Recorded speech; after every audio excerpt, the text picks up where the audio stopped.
خوش آمدید. تحفہ ایمان ماہ Ramzan transmission LTN family HDTV channel پہ آپ دیکھ رہے ہیں، اور آج ہم بات کر رہے ہیں ہماری سوشل ایکٹیوسٹ شاہدہ نعمانی صاحبہ سے، جو کہ ڈاکٹر ہیں، PhD کی بھی ہے انہوں نے، اور ہم جان رہے ہیں ان کی آرگنائزیشن شعور کے بارے میں. تو آپ بتا رہی تھی کہ کفالت سے خود کفالت تک کا سفر ہی کیسے طے ہوتا ہے، اور جھوٹ بہت بولتے ہیں لوگ.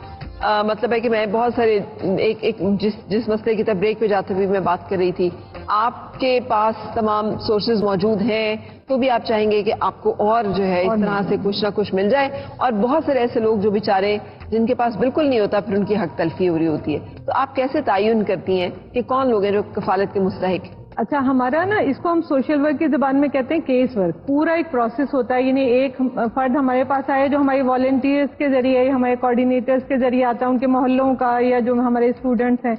پھر ہمارا پورا ویریفیکیشن کا پروسیس ہے، یعنی ہم ان کے گھر جاتے ہیں، ان کا ہوم وزٹ کرتے ہیں. پھر جو ہمارا فالو اپ کا نظام ہے، یعنی اگر میں کہوں کہ ہمارا ماڈل جو ہے نا وہ ریہیبلیٹیشن ہے، تو بہت کم ایسے ادارے ہیں جو اس ماڈل پہ کام کر رہے ہیں. یعنی خیرات کا دینے کا تو نظام ہے، لیکن ہم نے اس کو نا ایک ریہیبلیٹیشن کی شکل دی ہے. ہم ان کے گھروں میں جاتے ہیں، ہمارے والنٹیئرس خود ان کے ساتھ. یعنی ہمارا یہ نظام ہے کہ ایک فرد ہے جو مسائل کا شکار ہے، اس کو ہم سمجھ لیں وہ ہمارا کیس ہے.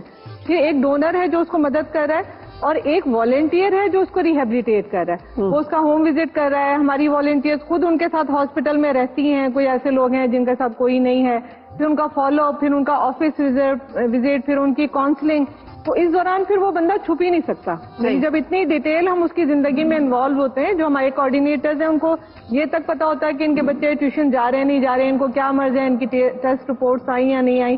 تو جیسے ہم کہتے ہیں نا دین میں مکمل داخل ہو جائیں تو ہم اس کو پا سکتے ہیں. تو اس طرح سے ہم جو سوشل ورک کر رہے ہیں، ہم اس کی پوری زندگی کا احاطہ کر لیتے ہیں. اس کا کوئی لیگل پرابلم ہے تو اس میں ویریفیکیشن بہت اچھی ہو جاتی ہے. بالکل صحیح. اچھا، ہم ایک ایسے معاشرے میں رہتے ہیں جس کو فخر ہے اپنی خاندانی روایات کے اوپر کہ ہم بڑے جڑے ہوئے لوگ ہیں. تو یہ کیسے ممکن ہے کہ اگر ایک خاتون بیوہ ہوئی ہے تو شوہر اس کے کوئی نہ کوئی رشتہ دار ہوں گے، خاتون کے رشتہ دار ہوں گے؟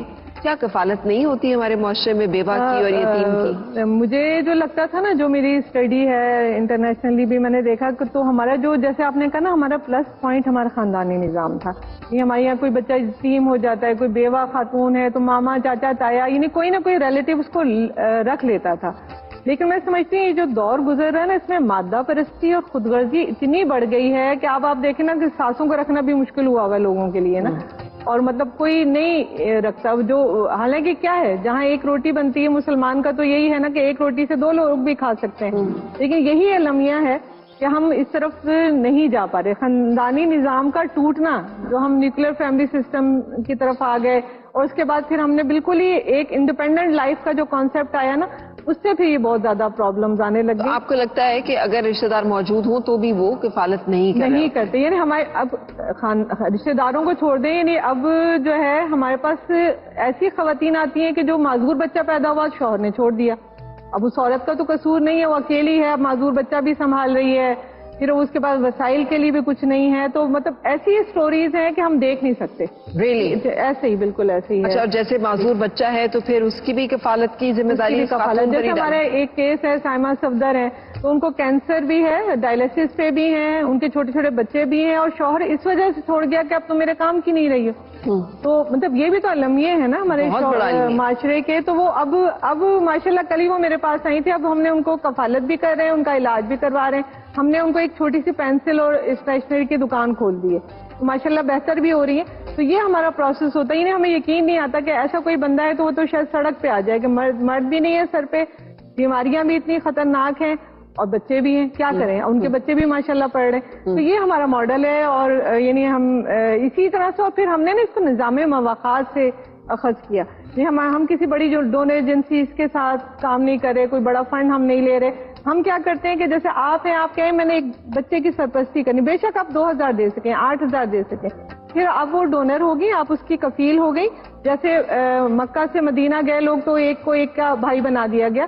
تو وہ ایک مواقعات کا ہم نے نظام بنایا، اور اس کو ریہیبلیٹیٹ، کیونکہ ہم سائنٹیفک سوشل ورک پہ یقین رکھتے ہیں، تو پھر ہم اس کو پھر آہستہ آہستہ ریہیبلیٹیٹ کرتے ہیں. یعنی اب اندازہ لگائیں کہ ایک خاتون کو کینسر بھی ہو, وہ ڈائلیسس پہ ہو اور وہ اپنا کام بھی کر رہی ہو, وہ خود کفالت پہ بھی آ جائے, تو یہ کتنا ناممکن لگتا ہے. بالکل. لیکن لیکن یہ بتائیے گا کہ اتنے الحمدللہ ساری جب چیریٹی کا نظام مضبوط ہے, زکوٰۃ دیتے بھی ہیں لوگ, دے بھی رہے ہیں, آپ خود بھی بتا رہی ہیں, تو پھر یہ مسائل آخر کیوں ختم نہیں ہو رہے, اور کیا پھر اس طرح سے ان مسائل کا خاتمہ ممکن ہے جس اسکیل پہ ابھی چلے گئے ہیں کہ ہر بندہ جو ہے وہ بھکاری بن چکا ہے, ہر بندہ جو ہے وہ چاہتا ہے کہ اس کو کہیں سے مل جائے ایک ایڈیشنل پیسہ. ایک تو دیکھیں نا اویئرنیس کریٹ, جو میں نے شعور کی بات کی, اویئرنیس کریٹ کرنی ہوگی. اب جیسے ہمارے پاس کوئی ایسا فرد آ جاتا ہے کہ جی مجھے راشن دے دیں, تو ہم اس کو کہتے ہیں کیا تم زکوٰۃ کے ایلیجیبل ہو, کیا تم یہ لے لو گے. تو یعنی اس میں نا اویئرنیس بہت ضروری ہے, لوگوں کو سمجھانا بہت ضروری ہے, اقبال کی خودی اور خودداری پیدا کرنی قوم میں بہت ضروری ہے. وہ سمجھتے ہی نہیں ہے. قوم جو ہے نا ہمارا ایک مزاج بن گیا ہے, اس کو ہم دور نہیں کریں گے تو ہم گرتے چلے جائیں گے, ہم ڈیولپ. ایک اور بہت مسئلہ جو پیدا ہوا ہے وہ یہ کہ ہر گھر میں تقریباً میڈ اور ملازمین ہیں. اب وہ کیا کرتے ہیں, جیسے ہی رمضان مبارک شروع ہوتا, حالانکہ وہ پھر بھی کچھ نہ کچھ کمائی رہے ہوتے ہیں, ان کے گھر میں کوئی نہ کوئی انکم سورس آ ہی رہا ہوتا ہے, بنسبت یتیم, بیوہ, بیمار, بزرگ, ضعیف اور ایسے محروم لوگوں. ان کا اصرار ہوتا ہے کہ سب کچھ انہیں دیا جائے, انہیں دے دیں, زکوٰۃ بھی انہیں دی جائے اور ہر سال دی جائے اور بار بار دی جائے.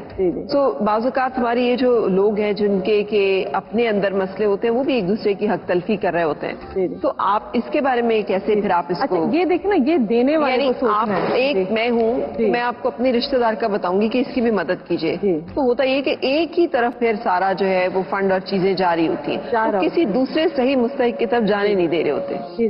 اچھا, اس میں دیکھیں نا, ہم محنت نہیں کرتے ہیں نا, ہم کہتے ہیں گھر میں آ رہی ہے, کام والی آ رہی ہے, وہ ہمارا کام بھی اچھا کرے گی, ہم اس کو دے دیں گے. میں بالکل اس چیز کو مطلب سوچتی ہوں کہ صرف اور صرف انہی کو دے دینا جو آپ کے گھر میں کام کری, وہ تو ایک روزگار پر ہے, وہ 5 گھروں میں کام کر کے آ رہی ہے. تو آپ مستحقین کو ڈھونڈیں, سب سے پہلے اپنے رشتے داروں میں, اپنے ایریا, اپنے محلے میں, یا ایسی آرگنائزیشن جن پہ آپ اعتماد کر سکتے ہیں. ہم جو کفالت لیتے ہیں, ہم 650 فیملیز کی کفالت کر رہے ہیں, اور یہ بھی ہمارا بڑا یونیک ماڈل ہے کہ جیسے آپ نے کسی کے 8000 کفالت لگائی تو 8 کا 8000 ادھر چلا جائے گا. یہ اس سے کوئی بھی ہم ایڈمن فنڈ اس سے نہیں کاٹتے, ہم اس کی ایڈورٹائزنگ پہ دیکھیں آپ, ہمارا یعنی میں 30-35 سال سے کام کر رہی ہوں, لیکن ہم نے اپنے ایکسپوجر پہ اس طرح کام نہیں کیا, ہم اپنے کام میں گم اخلاص سے کیے جا رہے. تو کیونکہ وہ یہی ہوتا, میں آپ کو بتاؤں کہ آرگنائزیشن 40% ایڈمن کاٹ لیتی ہیں, یا وہ اپنی پبلسٹی پہ کروڑوں کی ان کی مہم چل رہی ہوتی ہے, تو پھر وہ جو مال ہے وہ ایگزیکٹ اس رائٹ مین تک پہنچ ہی نہیں پاتا نا. تو آپ ڈھونڈیں, تلاش کریں, اور ایسے سسٹمز کو بلڈ کریں. اچھی آرگنائزیشن بھی ہیں, میں سمجھتی ہوں کہ اگر کوئی, اب جیسے فلڈ میں ہم گئے, انٹیریئر جانے کا اندرون سندھ اور ادھر جنوبی پنجاب میں موقع ملا, تو میں وہ دیکھتی تھی کہ ایک بہت بڑا بلک جو ریاست کو سنبھالنا چاہیے تھا وہ این جی او سیکٹر نے سنبھالا ہوا ہے. اچھے کام کرنے والے بھی ہیں, گھر بنا کے دیے ان کو, ورنہ باقی بڑے لوگ آتے تھے, تصویر کھنچوائی, ویڈیو بنوائی, چلے گئے. لیکن یہ کہ آرگنائزیشن ہیں بھی جو بہت جینون ہے, اچھا کام کر رہی ہیں. تو ڈاکٹر شبانہ نعمانی, یہ بتائیے گا کہ اوور ہیڈز پھر کیسے کور ہوتے ہیں, کیونکہ آبویسلی آپ کام کر رہی ہیں, تو پھر آپ کیسے گزر اوقات؟ ہمارے پاس کیٹیگری ہے, یعنی سادات فنڈ ہے, جو سادات فنڈ آئے گا وہ سادات کو جائے گا, جو زکوٰۃ آئے گی وہ مستحقین زکوٰۃ کو جائے گی. اس کے علاوہ ہماری ایک کیٹیگری جنرل فنڈ, تو جو ہمیں جنرل فنڈ دیتے ہیں اس سے ہم یہ ایڈمن ہو, اور موسٹلی ہمارے پاس والنٹیئرز ہیں, جیسے میں خود بھی والنٹیئر ہوں, یہ پیڈ ورکرز نہیں ہیں. میں نے جیسے بتایا اسٹوڈنٹس ہیں, میں یونیورسٹی میں پڑھاتی ہوں, یونیورسٹیز ہمارے ساتھ انٹرنشپ بھی کرتی ہے, تو پھر ہم اس بچے کو وہاں لگاتے ہیں, اس اسٹوڈنٹ کو لگاتے ہیں. موسٹلی ہمارے ساتھ فیمیل اسٹوڈنٹس ہیں, تو وہ بہت اچھا کام کرتی ہیں. اور پھر ان کا اس کا جو ایک لذت ہے نا, جیسے ہمارے پاس اب ہمارا نیا پروجیکٹ ہے لاہور میں, شعور ماں گھر کے نام سے. میرے پاس کفالت میں یعنی پہلے باپ نہیں ہے, پھر ماں بھی مر گئی, پھر بچیوں کو کوئی رکھ نہیں رہا, پھر اس کے علاوہ کچھ ایسی خواتین تھی جن کو ہم نے مختلف جگہ میں رکھوایا ہوا تھا. تو جب یعنی ہم ان کے لیے کچھ یعنی ایس او پیز ایسے ہوتے تھے کہ ان کو کوئی رکھتا نہیں تھا, اور یعنی اگر آرفنیج میں بھی جائیں تو آپ کو وہ کہتے ہیں کہ ایک ذہین بچہ دے دیں یا بچی دے دیں, تو وہ ان کو پھر رکھ لیتے تھے. لیکن جو سوشلی وکٹم ہے, جیسے ہمارے پاس اسمگلرز کے پاس سے بچیاں آئی ہوئی ہیں, دارالامان سے آئی ہوئی ہیں, ایسی ہیں جن کے ساتھ کوئی ابیوز ہوا ہوا ہے, ان کو, اور وہ ٹرامیٹک ہیں, ان کو نارملی سنبھال نہیں سکتے, تو ان کو ہم نے رکھا ماشاءاللہ.